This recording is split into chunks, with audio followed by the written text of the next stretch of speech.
Para iniciar nuestra presentación sobre conciencia y cambio climático, les pido el favor de cerrar sus ojos, tomar lentamente un respiro profundo, llenando sus pulmones de aire y detener ese respiro durante una cuenta de 8. 1, 2, 3, 4, 5, 6, 7, 8.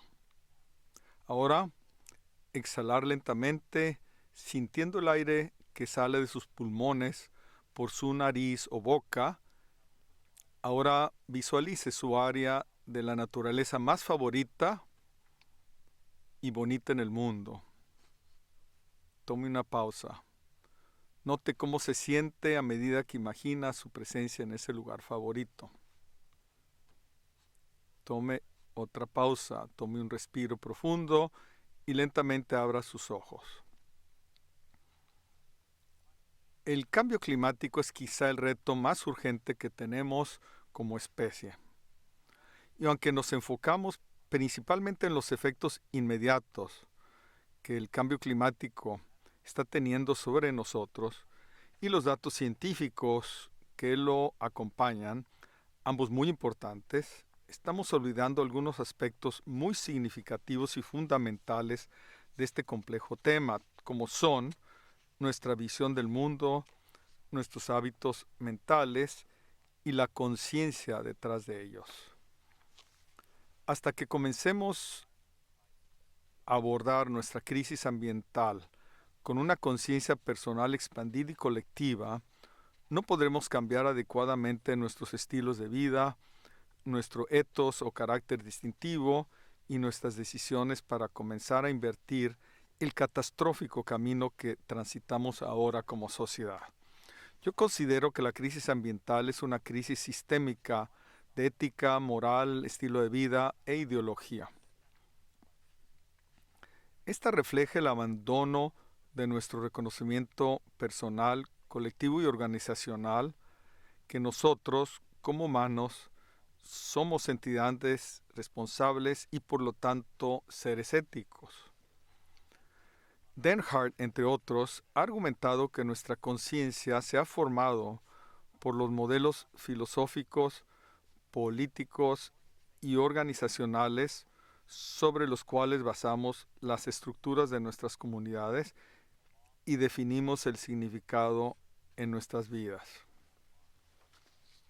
Para nosotros, el renacimiento del siglo XVIII fue el evento histórico preeminente del cual surgió lo que conocemos como la estructura organizacional burocrática, que es una estructura o forma de pensar que está inherentemente basada en nociones de regulación y control, según Denhart, y un sistema estructural que permea nuestras vidas al grado que dejamos a un lado nuestro sentido humano por cumplir con sus metas.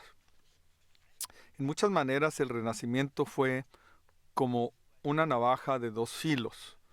Por un lado, nos dio un nuevo sentido de libertad para pensar y tomar decisiones y de ver la realidad, como lo demostró Baum cuando caracterizó la perspicacia de Polanyi al decir: el Renacimiento nos trajo un nuevo sentido de responsabilidad personal, una nueva madurez, invitando a las personas a cuestionar las instituciones tradicionales y normas éticas heredadas y decidir por sí mismos con bases racionales sobre el bien y cómo deben actuar.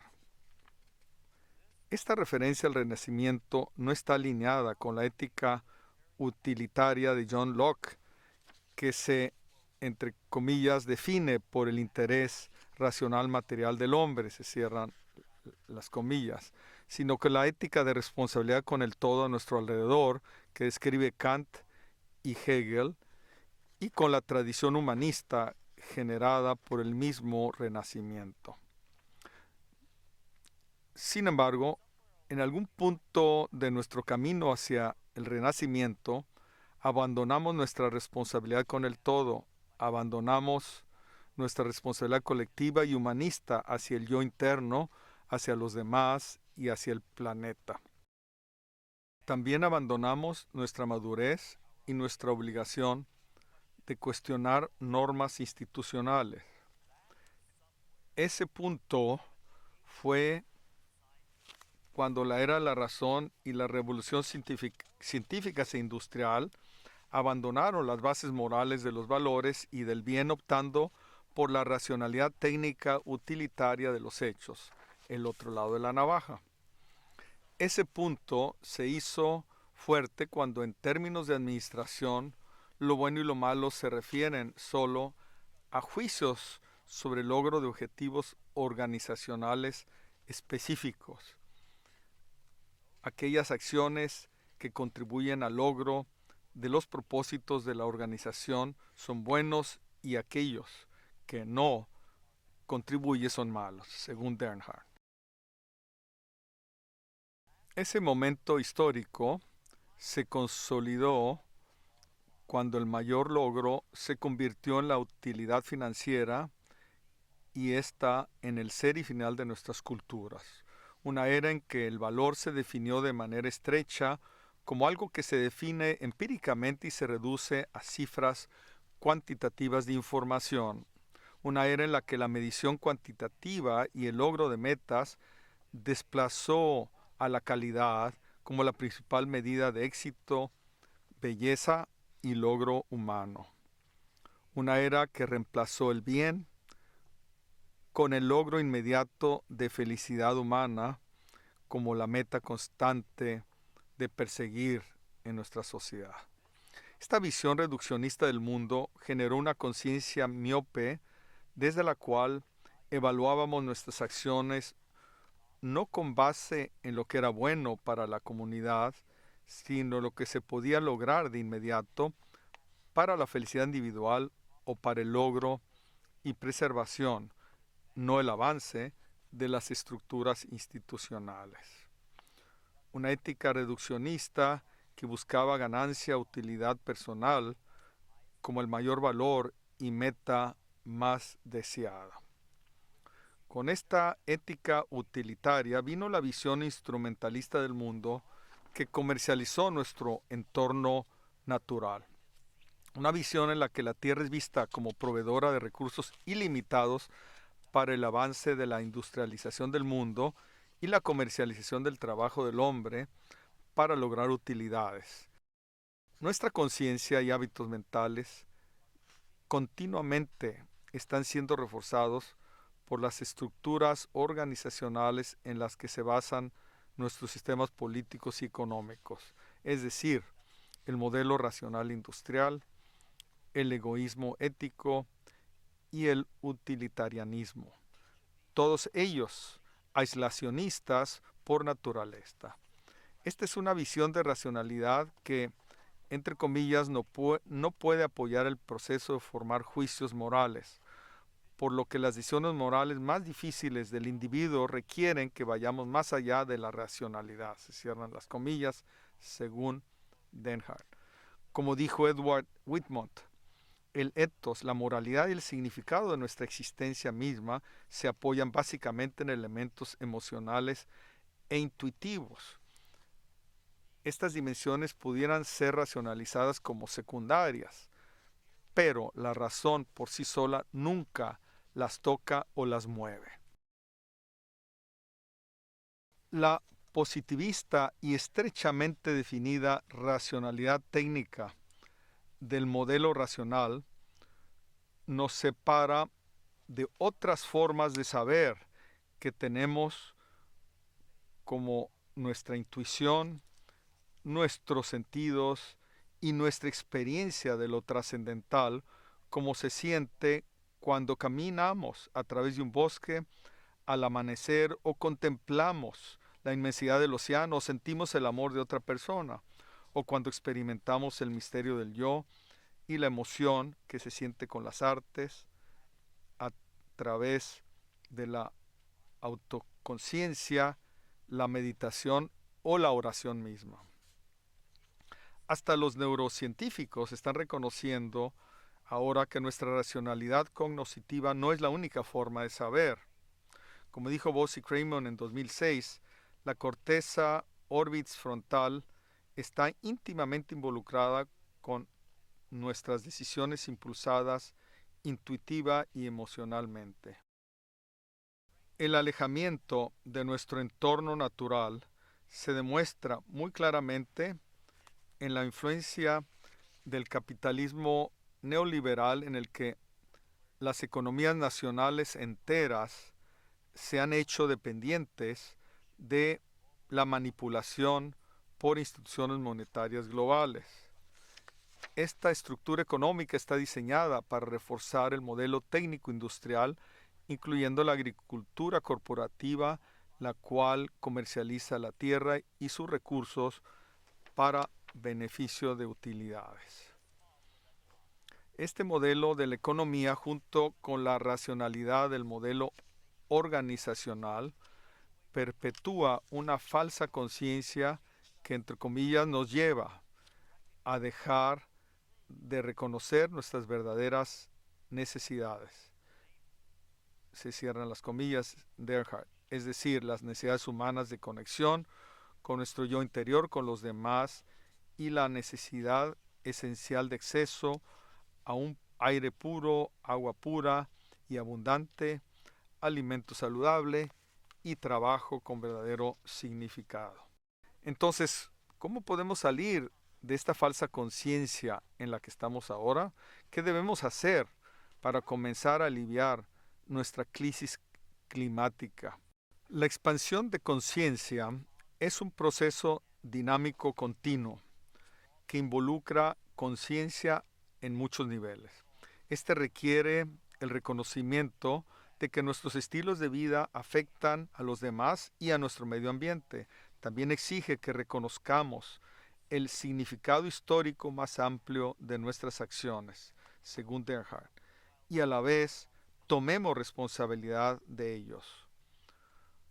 Cuando tomamos conciencia que no estamos aislados, sino que vivimos en relaciones directas con los demás y nuestras vidas dependen de los demás y del medio ambiente natural, entonces comenzaremos a reconocer los patrones existentes de dominio estructural por lo que estos implican, es decir, la perpetuación de una falsa conciencia que continuamente nos ciega del lamentable estado de cosas a nivel social y ambiental en que nos encontramos ahora.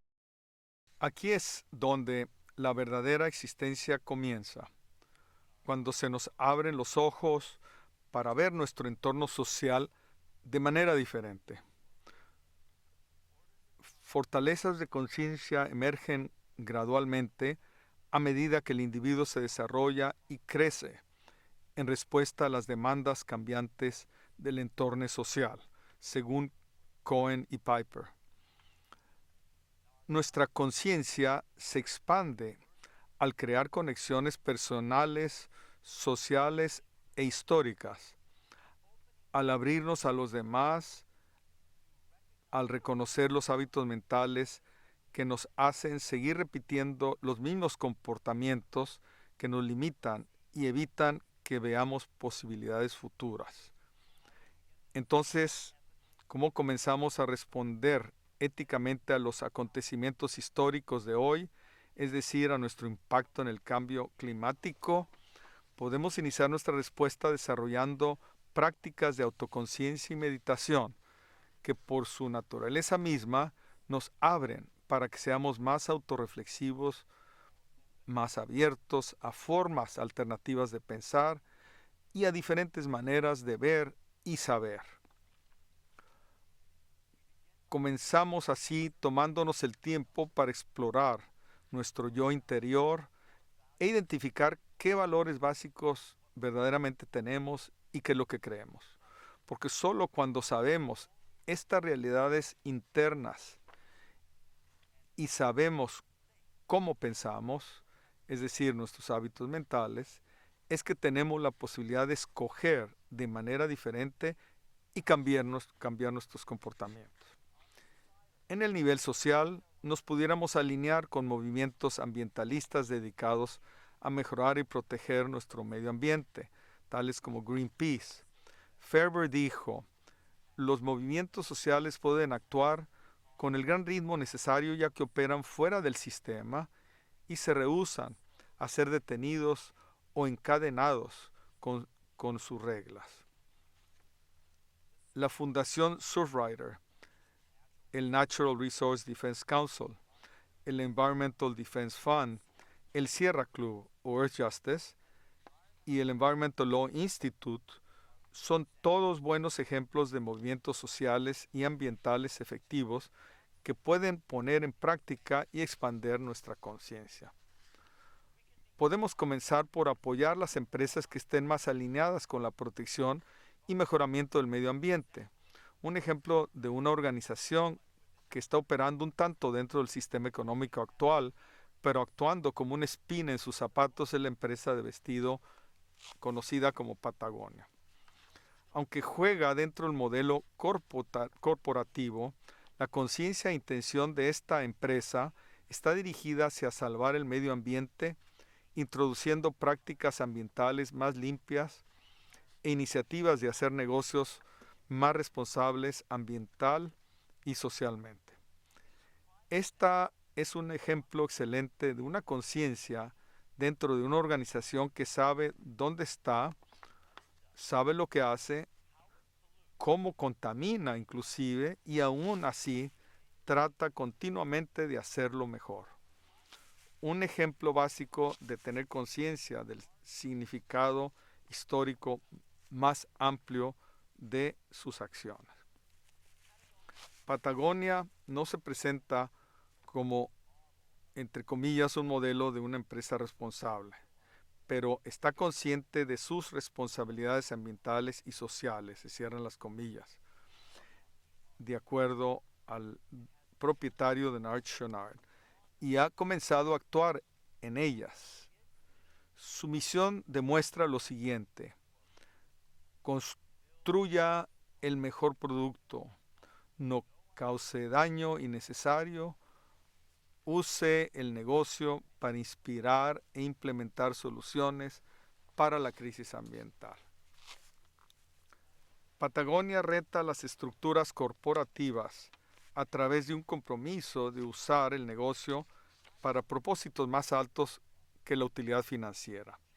Reta las estructuras corporativas con su compromiso a la sustentabilidad, al desarrollar y usar algodón orgánico, publicando la revista The Footprint Chronicles, la cual mide los impactos ambientales de artículos selectos de vestido, trabajando con un auditor externo y un especialista interno de responsabilidad corporativa para establecer las condiciones de trabajo y nivel salarial de cada persona que teje una pieza de vestido de Patagonia. Igualmente desarrollando franela de botellas de plástico recicladas, donando el 1% de las ventas totales para apoyar organizaciones ambientalistas alrededor del mundo, por mencionar algunas de sus muchas iniciativas sociales y ambientales que son parte del quehacer diario de esta empresa. La dedicación de Patagonia hacia la responsabilidad social y ambiental, o sea, SER, también involucra influenciar a otras corporaciones que a veces son competidoras por medio de alianzas claves que se dedican a promover mejores condiciones laborales a nivel mundial, restringir el uso de químicos peligrosos, aumentar la transparencia de prácticas sociales y ambientales en toda la cadena de proveedores y ayudan a redefinir el concepto de salud para incluir la protección de los sistemas naturales y comunidades humanas exitosas. Pero probablemente el reto organizacional más significativo que trae al sistema corporativo burocrático convencional es el ser una corporación B. Esta forma de estructura corporativa recién desarrollada coloca la responsabilidad social y ambiental SER en el centro de su estructura empresarial. Junto con su contribución del 1% para el planeta, Patagonia se coloca intuitivamente como un reto a la forma convencional de hacer negocios. Aunque Patagonia es autocontradictoria, sí reconoce el creciente desastre ambiental y promueve un compromiso ético por parte de la sociedad para crear una cultura alternativa de simplicidad y autolimitación. La campaña No compre esta chamarra de Patagonia es emblemática de su compromiso para lograr que sus clientes compren solo lo que necesitan y no solo por comprar. Esta iniciativa es contraintuitiva para una empresa de lucro, ya que informa y motiva a sus clientes a no contribuir a la conciencia de consumismo promovida por las estructuras de negocios convencionales. Mientras que empresas tales como Patagonia retan las prácticas de negocios actuales, nos enfocaremos ahora hacia otras soluciones para la crisis climática que retan nuestras perspectivas convencionales y nuestra conciencia derivada del modelo industrial. Fundada en 1946 por J. I. Rodal, el Instituto Rodal es una de esas organizaciones. Como instituto y granja agrícola, está dedicada a la investigación y desarrollo de agricultura regenerativa. Esta busca mejorar la salud y bienestar de las personas y del planeta. El instituto estudia el vínculo entre suelo saludable, alimento saludable y personas saludables por medio de agricultura regenerativa.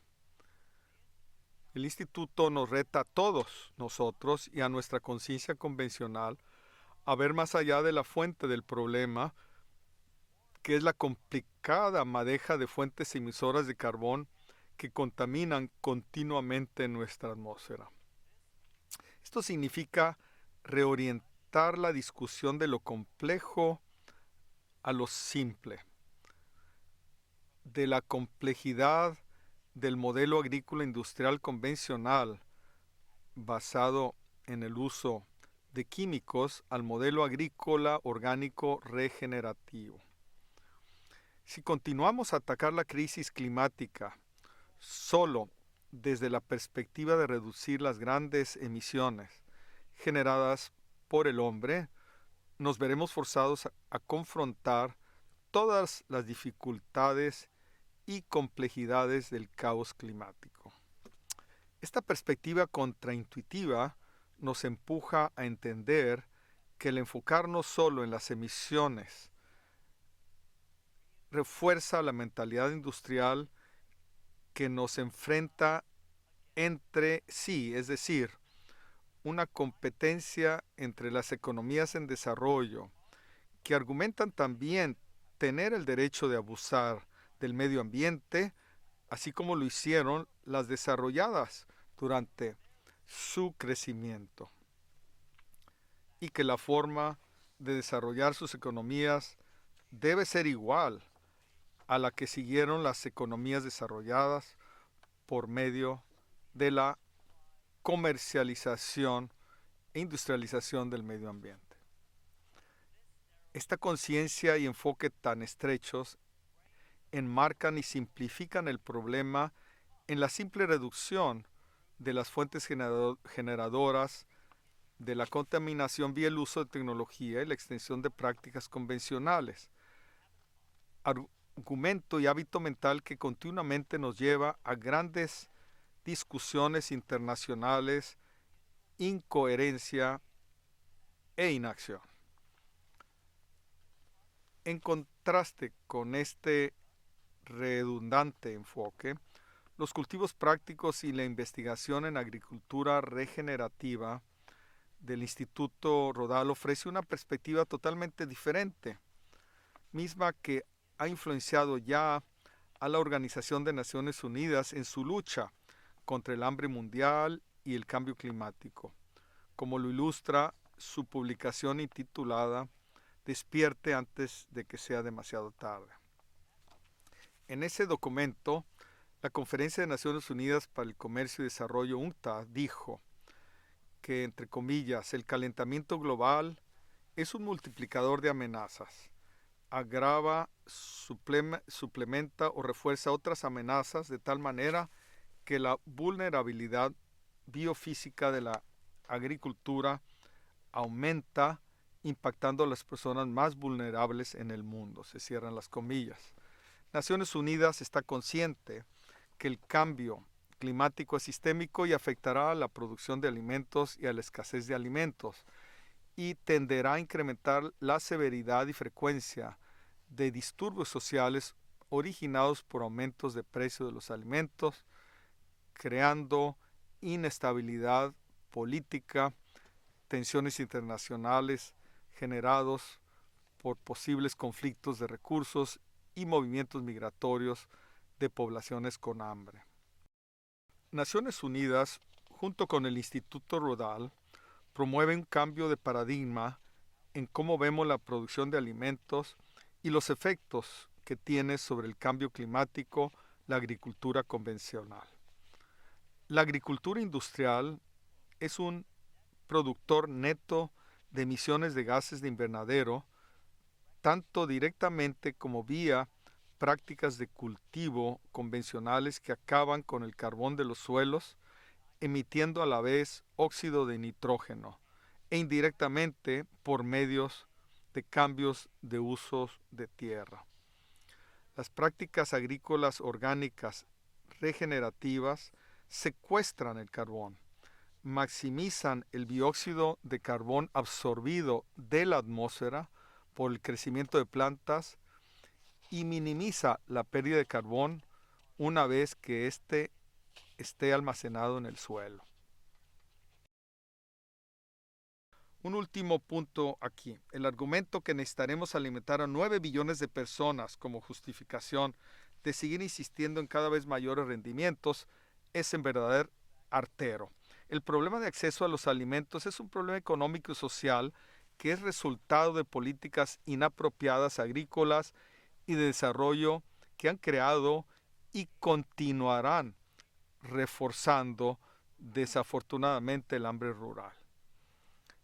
Este gran problema puede mejorarse en parte con un robusto apoyo a la agricultura regenerativa de pequeña escala. Este es un enfoque socialmente responsable hacia la escasez de alimentos que nos requerirá reentrenarnos y educarnos con una visión no industrial hacia la agricultura, un enfoque responsable, social y ambientalmente, tanto para abatir el hambre a nivel mundial como el cambio climático global, así como un gran esfuerzo para hacer mayor conciencia y compromiso ético del cambio climático y el hambre en el mundo. Muchas gracias.